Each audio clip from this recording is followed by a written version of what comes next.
Thank you for your interest in the Retained Recruiter Show, powered by iIntro. Before the show starts, I have a small favour to ask of you. Our goal is to provide you with the most insightful, helpful and practical recruitment knowledge and know-how from the best in the recruitment industry. If you like this channel and enjoy watching our content, hit the subscribe button to get notified as soon as we upload a new episode.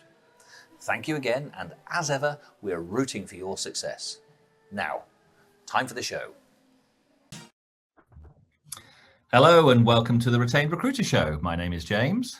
And my name is Jo. Thank you so much for joining us today, everybody. And we do have a special guest today. So welcome, Lysha Holmes.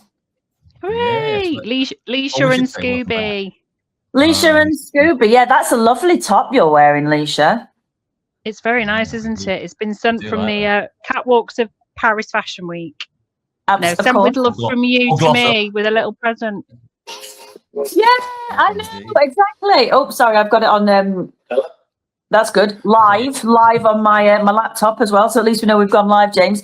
So we're doing a bit of a special thing now. James is going to give you your full introduction in a minute, Lysha, but I just thought I'd say, so we're doing a little special thing. So every time we have a guest on, we're sending the T-shirt along with a little special gift. So Lysha's kindly decided that she's going to pioneer this for us. So she's the first one to wear the T-shirt. She has promised that she's going to wash it before Ali Braid gets it in a couple of weeks' time, because she's on talking to us in 2 weeks' time. So she will wash it. I might just let her. She might want the scent of Lysha.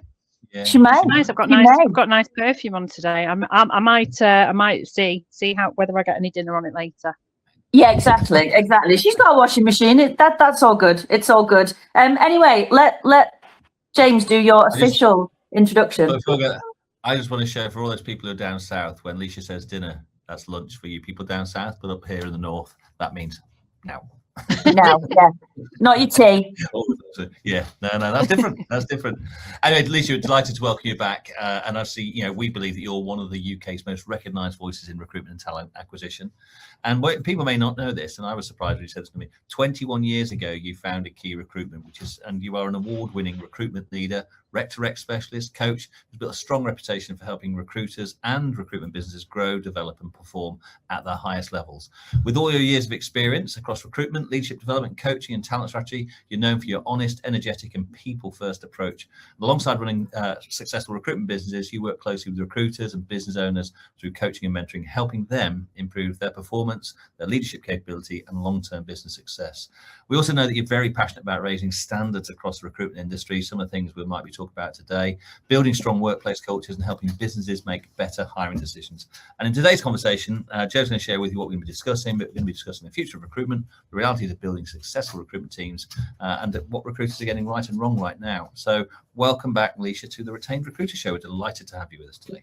Thank you so much, and thank you for that very kind introduction. Yeah, Key Recruitment will be 21 this year. Wow. It's quite a journey, and I think it's only when you've sort of looking back in your rearview mirror a little bit, which, let's face it, in our world, we don't really have time to do much reflection, do we? Where I think turning 20 in October last year, it did allow me to do that and recognise that, I think there's a lot of lessons that we can all learn, that we can all improve on, and that you never really know or complete the school of recruitment. And that's why shows like this are so vital. And it's very kind what you said. For me, I know we'll come on to this, one of the things that keeps me very active in this recruitment market is that we can all do better, and we're dealing with people. And I'm sure we'll come on to the whole sort of impact of AI and automation, but I think we've never had a better opportunity to be the best recruiters we can actually be now. So I think it's a really exciting, albeit challenging time, and I can't wait to, get into it today. So thank you very much for having me back on. I really appreciate it. You're welcome. I mean, 20 odd years, crikey, that's a long time to be doing it. But also, you've seen the ebb and the flow of recruitment and, recessions and COVID. And I think you're absolutely right. I think now it's a brilliant time to be in recruitment, but I'm biased. I think that all times are brilliant times to be in recruitment. But if you are in recruitment now, I think we're back into hunter mode, aren't we? And your observations today, I think, are going to be vital to everybody as well. So let's run through some of the topics that we're going to cover, and then we can tick them off one at a time. We are here for 45 minutes today, ladies and gents.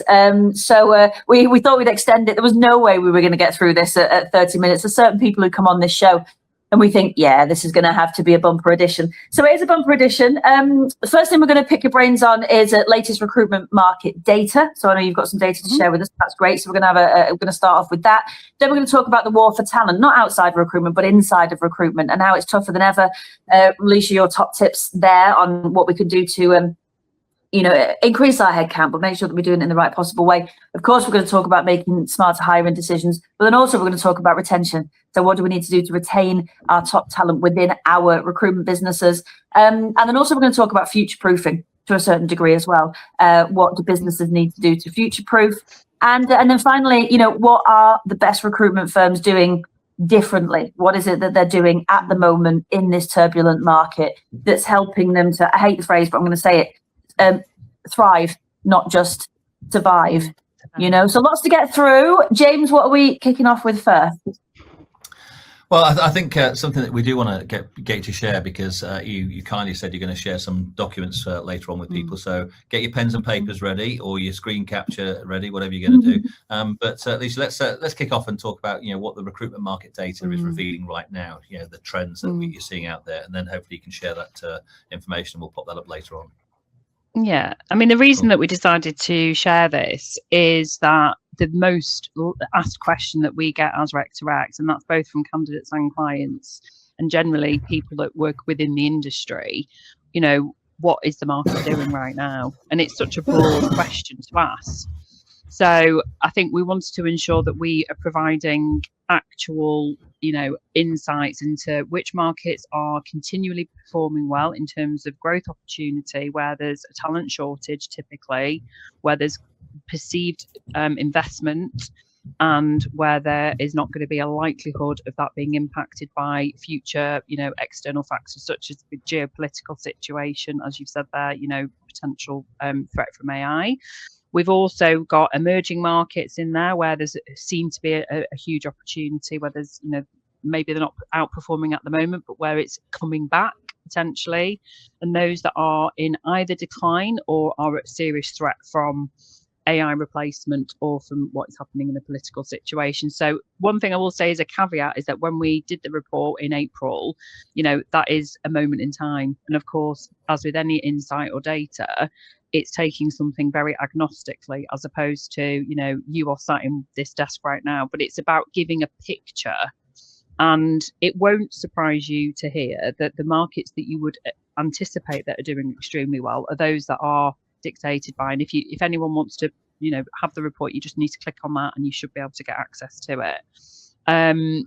Is, anything to do with robotics, automation, AI, all of these markets where we're going to be in a consistent and constant need for talent and people that understand those markets.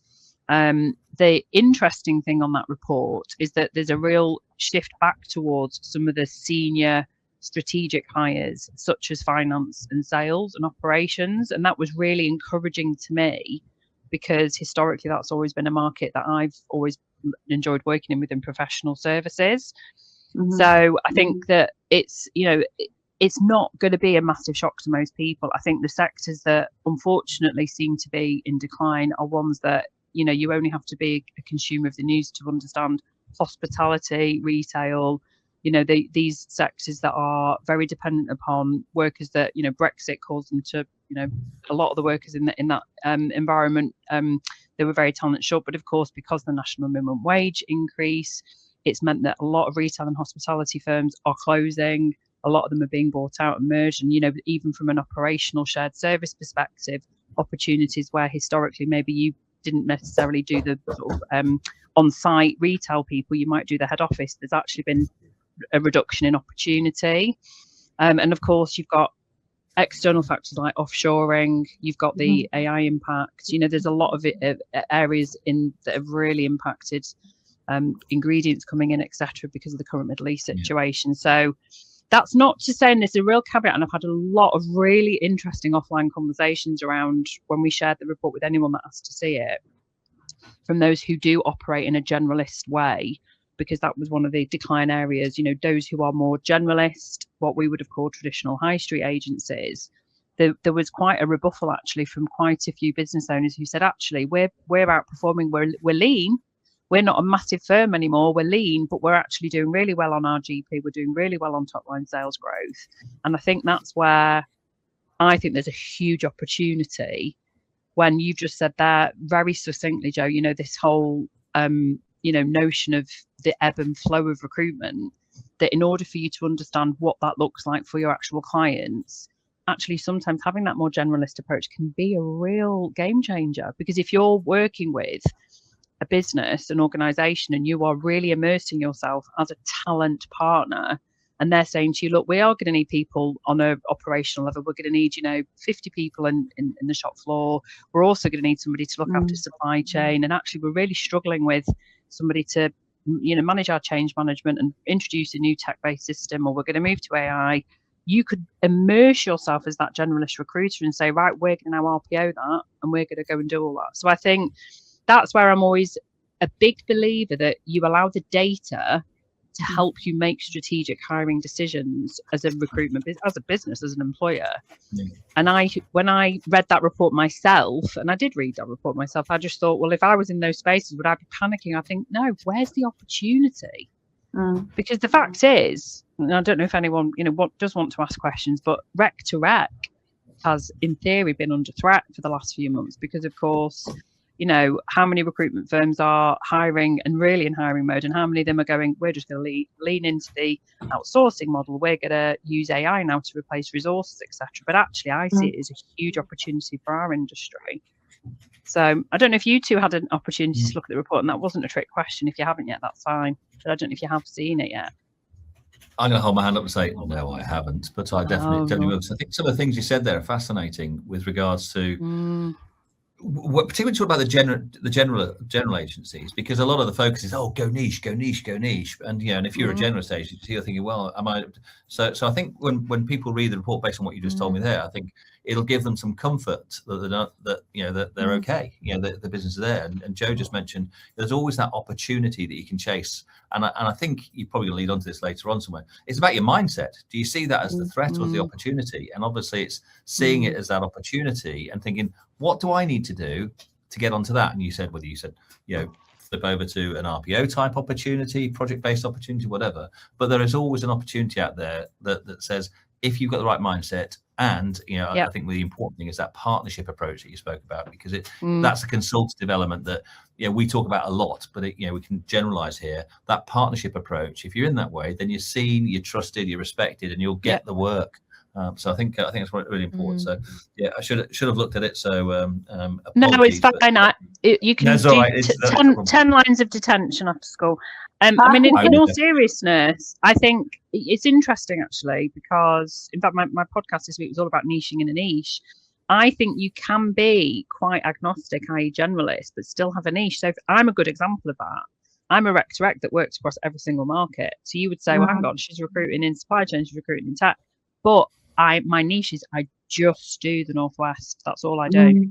So I do, I know my market inside out. I know my geography inside out. I go and see all my clients all the time regionally. I'm always out and about in Manchester.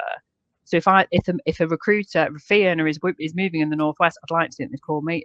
If a firm is setting up or is scaling, I'd like to think they'd call me. So actually, I think that's where it's, and I know that's a nuance to what we're saying here. But I just think we shouldn't change the narrative on being a niche, because that's where you are that, inch wide, mile deep expert.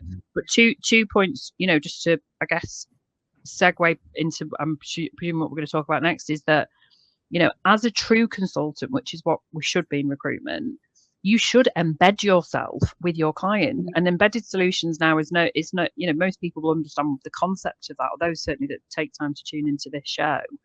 If you are not seeing that opportunity, you are absolutely missing guaranteed income for your business and a way to, testimony sell. You embed with one client, you then, sign up for 2 years, we'll deliver all of this, you can hire then 2 recruiters to do that, and then you scale.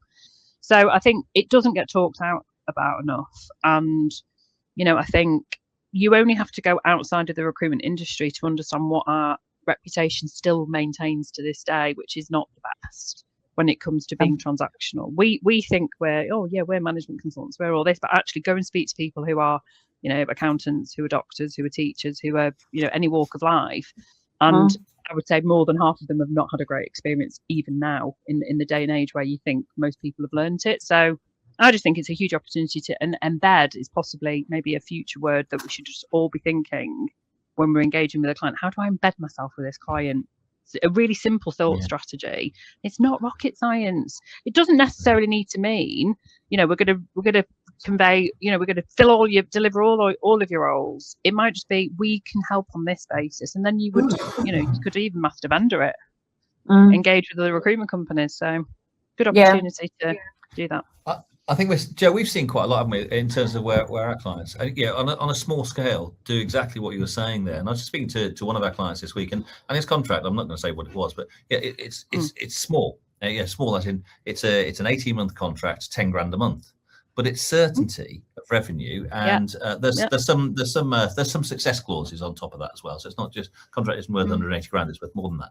But it says, it says that's the way I've embedded myself, and he actually used that exact word that you said there, because I know now that I've got that certainty, which means I can plan my next hire if you choose to hire, etc., etc. And so I think it's giving that, and it's looking for those opportunities in the right way, because if you go and sit in the seat of the employer, your potential client, you've got to ask yourself, what are the challenges they're seeing, and what are the solutions that I can offer them right now that are going to help them do their job better. And it's that sometimes you need to sort of pull yourself out of of looking out from your business and actually look into your business from the client side and see what it is that you do. What's to stop that client utilizing the AI that we all have now, the technology we all have now, and saying, well, I don't need to do that? And it's down to the trust and the value and the time and the expertise in how to recruit, and you navigate through decision-making processes, onboarding, all the other elements of it that no AI can ever replace. Not all of those things combined. They can do it singularly, and I'm yet to find anyone that's telling me that one AI can do all of that in the same way that a human being would do that. So I think that's why I'll go back to what Joe and I were saying at the very start, is opportunity to elevate what you are delivering and how you're doing it. And this market and where we are now, the trajectory we're now on, is not for the faint-hearted. It is not for lazy recruiters. I'm sorry, those days are gone. 2022 is gone. You just won't get away with that sort of level of service now. So you have to think bigger. You have to think more strategically. But at the very heart of that is actually a very simple strategy, which is how do I embed in whatever that looks like to make that client know that I'm the best person to partner them. So I hope that helps. I hope one person getting a eureka off this, that's job done. Yeah, well, it does. I think there's we've forever had this kind of debate, haven't we? Generalists. I mean, the difference between generalist and multidisciplinary is just intention, isn't it? Just the conscious decision to target multiple areas. And as you said before, that could be complete whole industries, but maybe only certain sectors within it, or a whole industry, but just a certain level of sort of mid-level to senior upwards, which let's face it, is where the money is going to be made moving forwards, or it could just be a geographic location. And then to go back to your embedded approach, I think, we talk about this all the time, the death of transactional recruitment, and that's exactly what's going to happen. HR, talent acquisition teams, AI, technology in general, you put all those things together, plus just smarter job seekers as well. They know that they know how to contact clients, seek out new opportunities themselves now. So all of those things together is squeezing the opportunity for transactional recruiters. So if you are setting your stall out as, we will find you people, we will send you CVs, then that's what's going to, that's going to be dead in the next 5 years. And it doesn't matter how. And we're seeing it now, this race to the bottom on fees. If a client is asking you to reduce your fees, they clearly can't see the value in what you're doing for their organization. So we've either got to drop our fees or up our game. And as businesses, that's what we need to be doing, is strategizing. What markets are we in? And if you are going to be generalist, look at your client, look at some of your biggest clients, look at what the problems are, look at what their departments are, and then match their departments with yours. So you can have a generalist business with lots of specialist recruiters within it. So now we're kind of going down the RPO model. But I'm a believer of the exact same thing, that's the way that recruitment's going. And all these additional services, complementary services that you can add on, which is what businesses are looking for, true through consultancy, you know. And I know we're going to talk about this a bit more later on, and we may as well head into it now, really, which is this is the type of stuff you're seeing, isn't it, that's making recruitment businesses better at the moment. What other sorts of things are you seeing that recruitment businesses are doing that makes you think, oh, that's smart? They're creating communities. They're actually getting out with their clients. They're creating events. This is what's brilliant about the post-COVID world. We've all recognised how important skin-to-skin contact is. You know, having a hug with someone that you've done loads of work with, someone that you've maybe tried headhunting, you know, but even just someone you've collaborated with. There is no greater joy as a human being than to be around other people. And so that's definitely, and if you're not in a community, I mean, it's probably one of the hottest words, isn't it? You know, you can literally start by just connecting people, start it on WhatsApp. You don't need to spend loads of money on it. I'm very mindful of people looking at ROI constantly, but you just have to think, you know, when you go to one of your industry expos, when you go to, you know, an event or, you know, some kind of celebration, or if you just go into your clients' offices, you get such a different feel for somebody. That's where the real connection happens. So that's the first thing. Dare I say it, podcasts, you know, I think it's almost like if you haven't got a podcast these days, what are you doing? So, you know, it's, to me, that's an evergreen resource for people to, you don't know who's actually clicking onto you, but you can use it in so many ways that are advantageous to your brand, to your clients, your candidates, the people that you've placed there, to headhunt future people. When I've had somebody on my podcast who is a client of mine, which actually isn't that often, but if they are, and I then have a candidate going to meet that client, you just know it's gonna happen because they get such a different feel for that person. It's really advantageous. And the reality is you are creating such value consistently for your community. You're getting to hear all the insights in a different way to any other recruiter. I would say, as a word of caution, don't go into setting up a podcast to try and monetize the podcast. I do get a lot of people messaging me saying, "Oh, how did you get sponsorship?" And and it's like, that's not why you should be doing it. This should be your vehicle. And then it blends very well into your community, because then you can create the podcast community, for example. So I think that's what those people are doing well. And I think the third thing is that most companies who are outperforming what is perceived to be a very challenging market are just doing the simple things really well. Yeah. I've had this conversation a lot myself recently with my clients, and I'm sure we're talking to similar clients. People have gone back to basics. They've gone back to understanding what is it that has made them successful. And it's, you know, hiring in adults. So giving lots of trust, lots of allowing creativity and uniqueness in terms of style. So not trying to create this clone in community environment, and doing it really well. Yes, they're investing in, and if, you know, people haven't invested in the best, you know, CRM system, I don't necessarily hold that as, oh my God, you're not going to be able to scale. Because the fact is, you need the recruiter to actually put stuff on the system. I'll just hold my hand up here. I went with Atlas last year and I have to sit there once a week, go, shit, I haven't put anything on the system. I'm a sales girl. So I think that's where a lot of people have been, you know, maybe distracted over the last 18 months, 2 years. Oh, we need to be doing this. We need to have this system. Oh, we need this AI. We need Clay. We need this. We need, you know, whatever.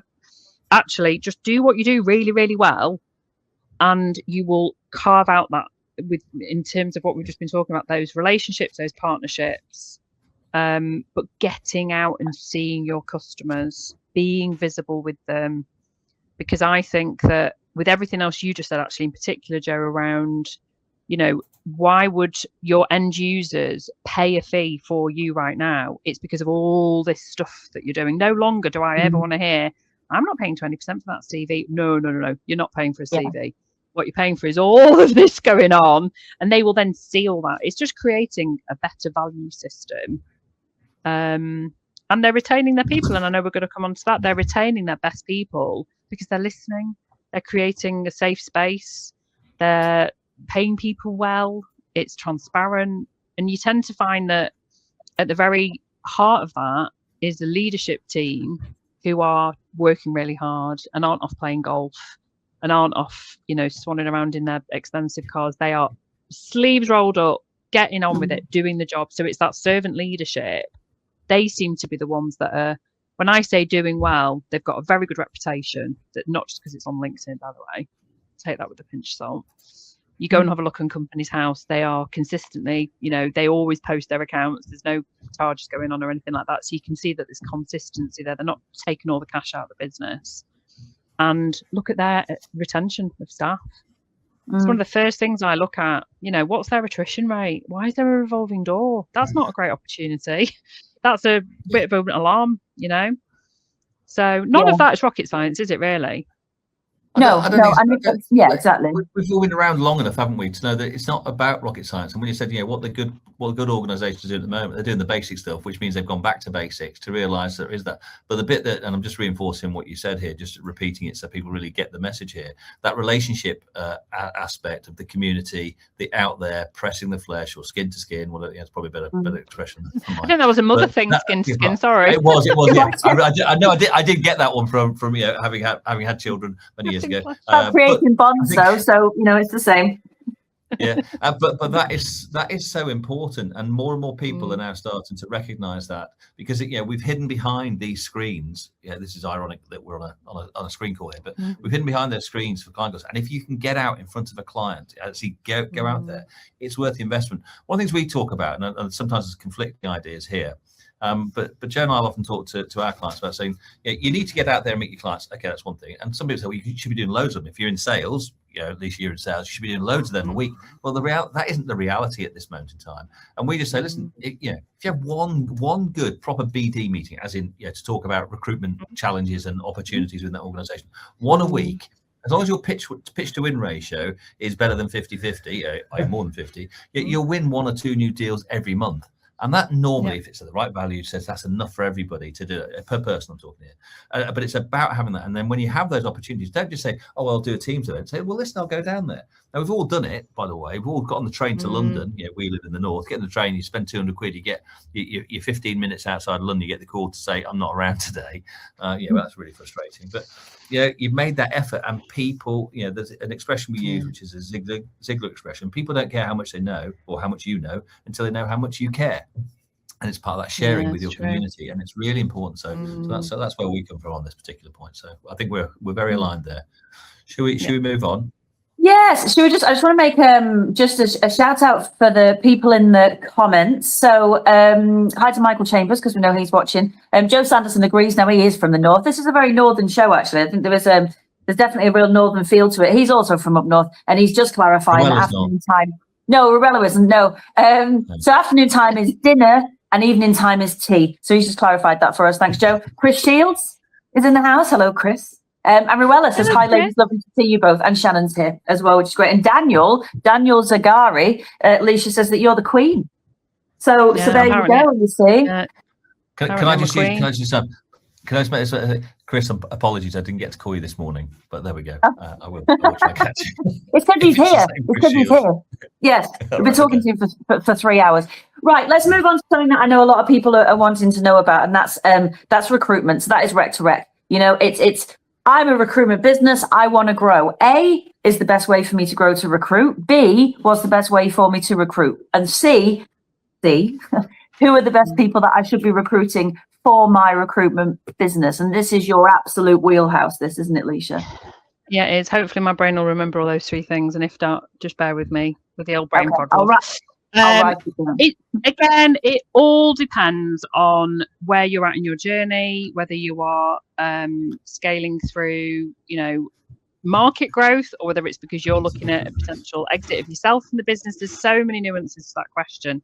So I'll try and keep it as, I guess, generic as I possibly can. I think in terms of why you should be recruiting, you should ensure that you have got, and I see this far too often, you should ensure that you have got the cash flow and the forecast to allow that person to take at least 6 months to bill in whatever the capacity is. And it really worries me and troubles me and my colleagues when we're having a conversation and it's, well, we'd need them to be billing by month 3. Now, I would like to think that someone that's experienced would be able to do that. But to me, that says you haven't got the financial forecast. So I think you have to really know your numbers. You have to know, sit down with your accountant or whoever does your numbers with you and say, look, if I bring in somebody and they're going to cost this, do I have enough to make sure that I don't have to put any pressure on them for at least 6 months? Because I think, and it's very controversial this, because I'm not actually very money motivated, but I think the more you put pressure on someone to make money, the less likely they are to make money. So I think if you hire someone with that notion, it's almost like we all seem to have this, you know, crazy idea that all the KPIs should be around revenue and that kind of thing. Whereas for me, it's around behaviours, it's around those important outcomes that James was just talking about. You know, one client meeting a week. What are you doing the rest of the week? You know, so whatever your KPIs are. So I think you have to make sure that you've got the financial runway to support that person before you even think about what your next actions are. And actually, we almost need to go back a step and look at the current team and say, is there anyone within this current team that could potentially move into this role instead? Like, can we backfill instead? You know, that succession planning story is always, as a rec is always much more attractive to sell, let me tell you, ironically, than someone who's coming in to almost supersede a person that's maybe not vocalized it. So make sure you're communicating internally in terms of why we're hiring this person in. And I think it's really important, depending on size and scale of business, but I think it's so important to have your internal stakeholders bought into what that expansion plan looks like. Because I think collaboration internally is one of the key things around, and I know we'll come on to this, companies that do retain the best billers, they are very open and transparent with expansion plans, and they allow them, you know, full open house, I guess, when it comes to offer stage of meeting the team, etc. But we'll come on to that, I'm sure. The second thing was around how to recruit? Yeah, I remembered. Yeah. So, I mean, look, you know, you should have an EVP. And if you've not got an EVP as a recruitment company, where have you been for the last 6 years? It's all we've been talking about on LinkedIn. So you would need to understand what your employee value proposition looks like. And, you know, if not, speak to the like of James and Joe about it. What does that look like? Speak to me about it. Because how are you going to introduce somebody from an external market into your business without understanding what behaviours you match those values on? How are you going to assess whether they are a culture add, they're going to be complementary, what sort of person are you bringing in? And then, of course, you should engage. I think you should engage with Rec to Recs, and don't just go to one. Go and speak to those who you think will mirror those values. That's a big thing for me. And, you know, maybe it's through a recommendation, maybe it's somebody that you've used in the past, whatever it might be, somebody that one of your internal staff rates or whatever, and go and have conversations, because very often from my side of the desk, it can just be down to timing, it can be down to luck, it can be down to that particular Rec to Recs network. And I never want my clients to be exclusive with me. I want my candidates to be, but never my clients, for this reason, that if the Rec to Rec that's sat over there has got the best person for my client, I want them to hire them, because that's brilliant for my clients. So make sure you're engaging with the right, you know, not too many, and properly engage, build relationships. Any decent Rec to Rec should want to come and do what we said before. What did you say it was called? Press the flash. Press the flash. Yeah. So just go skin to skin. It just sounds like we're on a different channel here altogether, beginning with only and ending in fans. What am I going on about here? Anybody just jumping on now, guys. We are genuinely talking about the recruitment market, not, I don't know, bonding with your baby or whatever it is that shake hands. Just shake hands is what I mean. Shake hands. So a good Rec to Rec should take the time to come in and meet you. And I'm not going to teach you to suck eggs here, guys. That is what should be happening. And then the third thing in terms of how maybe how they should be assessing them. Is that what you mean by that? The third bit? No, I mean kind of like, well, that's really important as well. And I have a question about EVP that I want to come back to in a minute, but also what types of people should they be taking on? So let's talk about experienced recruiters versus rookies. Oh, well, I mean, I don't personally recruit rookies, but where the hell are they all? Where are we going to be in 5 years if we aren't bringing rookies in? As an industry, I've got, and I know you've got Ali on. So Ali came on my podcast, and yes, this is a plug for the Recruitment podcast. And we got very, very animated on the podcast, because we're both like, where are all the rookies? Yeah. No one's been hiring any. And we get it. We know that they're going to cost you 25 grand with no experience. We get it.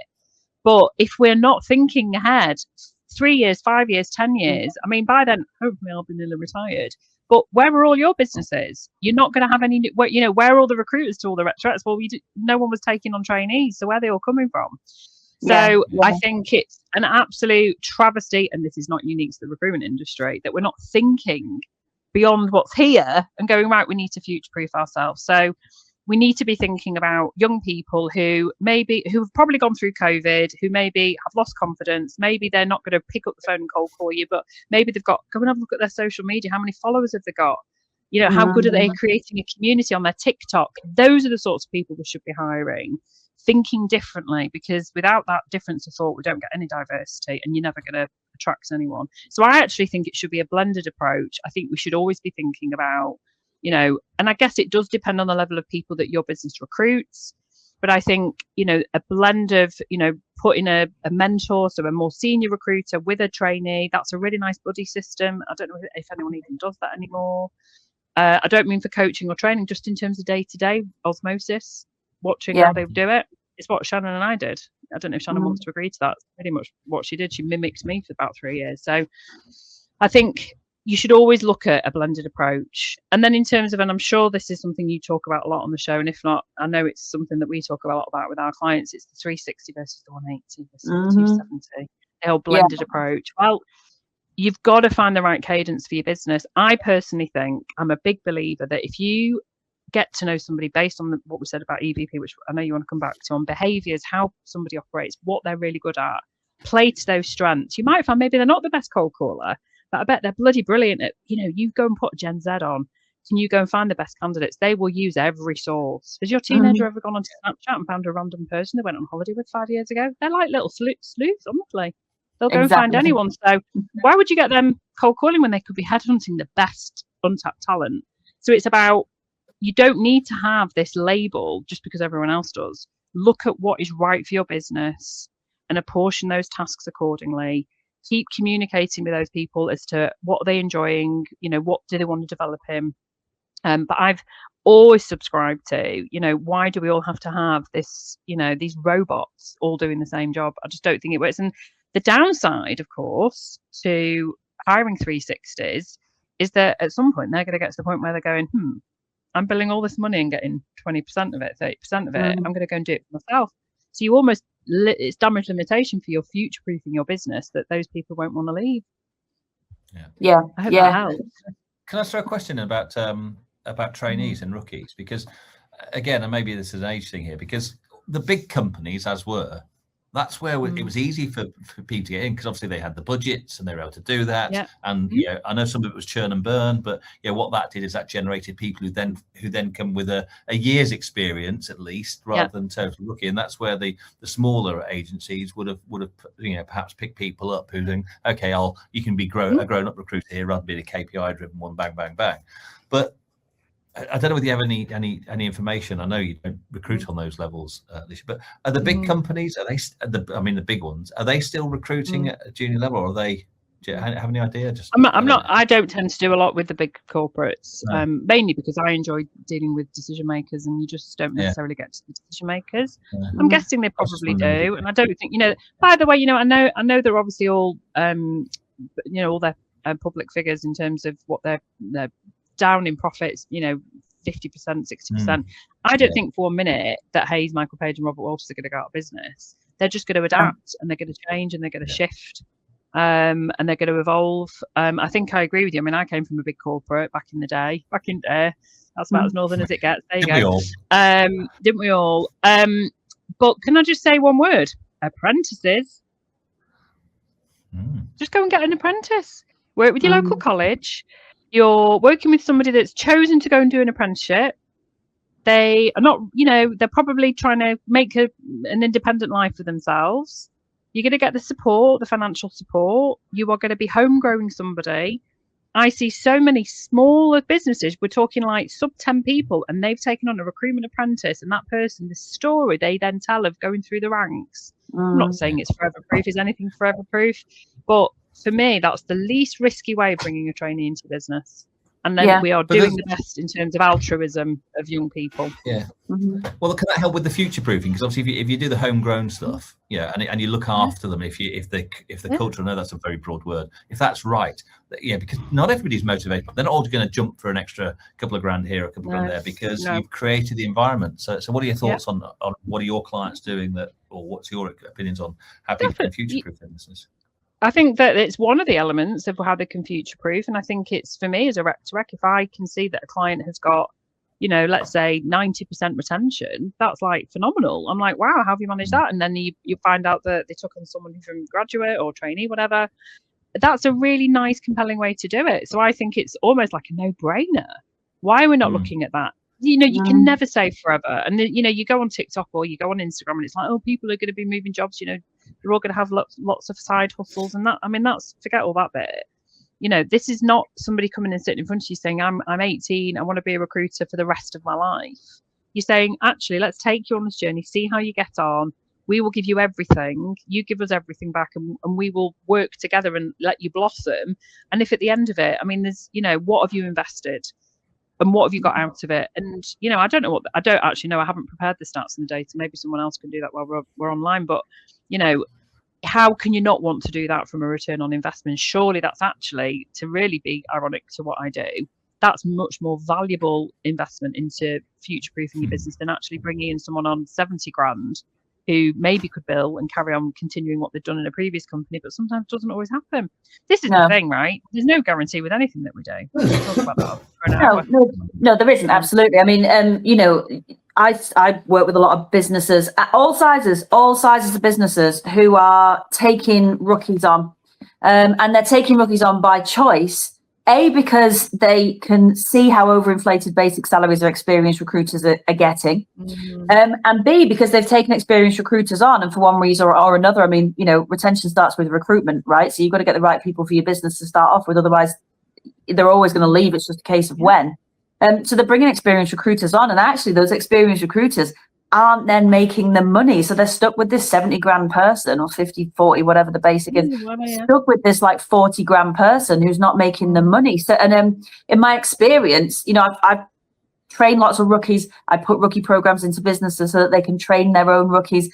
They're getting the return on investment faster from those people. And I absolutely agree. Financial runway on a new start has got to be 6 months, but you've got the right induction, orientation and training and development program in place, they will be making you money within 3 months, guaranteed from a standing start. So I think businesses need to look at that, and also look at, do I need to recruit, or do I just need to get my existing staff to be more productive and to perform at a higher level? Because headcount isn't the be all and end all anymore, is it? And no, not at all. And do you know what often is the golden nugget that is in everyone's repertoire? I don't care where you're listening to this or what you do. How many of you actually have any of your recruiters doing client services? So lifting the lid on your existing client base, going, right, we've got, let's say, 50 clients. Out of those 50 clients, have we actually built a relationship with every single decision maker across every single site or branch, whatever? No? Why not? Because those are existing clients.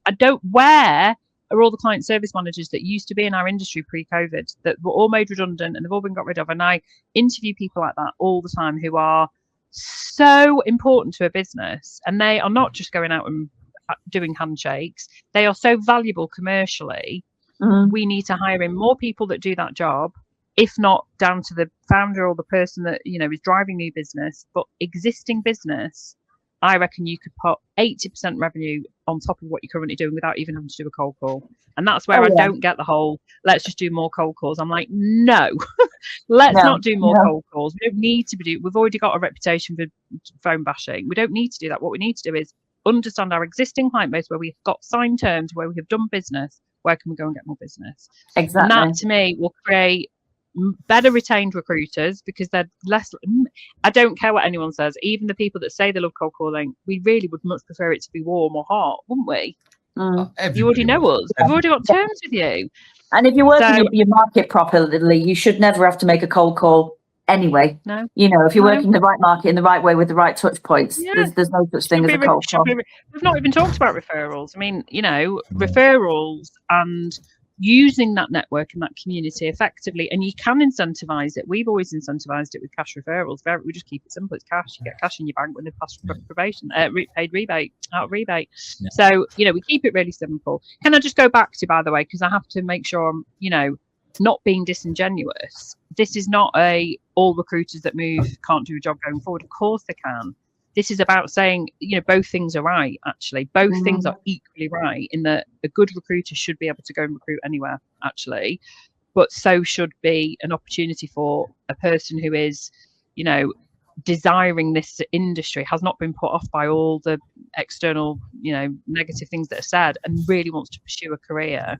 And the two combined, I just think there's a huge opportunity to, take on, Gen Z, and then it'll be Gen Alpha, who have got different skill sets. And it's about, plugging in. I've learned a lot. I know Shannon's listening, she's a millennial. She's got such amazing social media skills. I've learned so much from her. And I'd like to think she's learned a lot from me. So together, can you imagine this dynamic?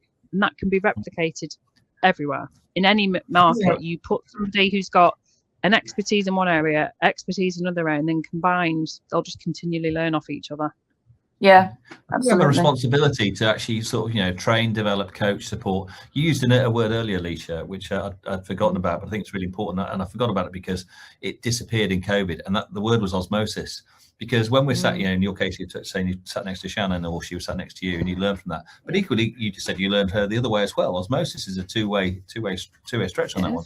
And so I think it's really important that and I think we've got a responsibility to whether even when you're hiring in experienced people, they need support to integrate and onboard them in the right way. If we're bringing on rookies, then we have a responsibility to coach, train, inform, educate, share knowledge, and put that out to them. By the way, I love the way you actually brought this around full circle to communities again, and actually how we have to get out there in terms of that particular little storytelling. Little storytelling goes a long way. Well I just, I know we haven't got time now, but the whole hybrid versus working in office debate, I think, at least half of your week is spent around other people, you are going to learn from each other, and you never stop learning. I said that at the very start, didn't I? You never stop learning. You never complete the school of recruitment. You never complete the school of life, really. So you can always learn. And the way to do that is we, as human beings, as creatures, we learn our behaviors from other people. It's just what we do. And if you want to create a high performing culture, you need the new people that are coming through to see what those high performers do, but know what that looks like and communicate that. So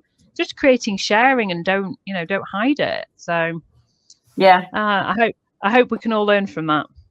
Do you know what? I think we can. That's 45 minutes of massive amounts of content. And that literally is 45 minutes as well. Well, 47. I think we could probably sit here for about another 3 hours, to be honest, and not run out of things to say. If anything, I think it's given us more to talk about than we had at the first time. So do promise us that you'll come back. You'll get the t-shirt back in about 6 months' time. It'll all be like threadbare and stinky. We'll keep Scooby, don't worry. Yeah, little Scooby, the miniature schnauzer. Indeed. Yeah. And let's have a little shout out for your podcast, the Recruiters Recruitment Podcast. The Recruiters Recruitment Podcast. We share a new episode every Wednesday morning. We are coming to the end of season 6. And do you know who my first episode was? I can't work out which way to point. It was this young lady here. I think we might need to get you. I think we might need to get you two on, don't you think? For season 7. It's been a while. I wasn't going to say, but it's been a little while. No, you came. I think you came on twice in season 1 when we were still a bit clunky, and then it's just. But yeah, I know it's just been mad. So it's basically insights from. It's always recruitment leaders or founders or people that supply into the industry. It's unscripted. I'm the only podcast host that refuses to have a preamble with the guest, which occasionally they're like, "What? No questions." I'm like, "No, let's just chat. But we'll see where we go." And it's my greatest pleasure. I love doing the show. Good. Well, the reason why you love it, I mean, by the way, it's so obvious today. Your passion and energy it flies off the screen here, and I'm so appreciative of the fact you've come and joined us for the second time, and at some point in the future, we'd love to have you back as well. So, Joe, anything to wrap up? No, I think we 100% need to get you back on. Definitely. It's been brilliant. Thank you so much. Chris has just popped a comment in there as well, which I've got to read out because I think it's great. It's going to become clear over the next few years who really values relationships and are able to nurture them against the ones who are in this for a quick fee in the bank. 100%. So yeah, amazing. Thank you so much, Lysha. It's been massively insightful. Thank you so much for everyone for taking time to watch it. I appreciate all of you, and thank you both. You're both great hosts. Okay. Goodbye from me. Goodbye from me. Au revoir. See you next time.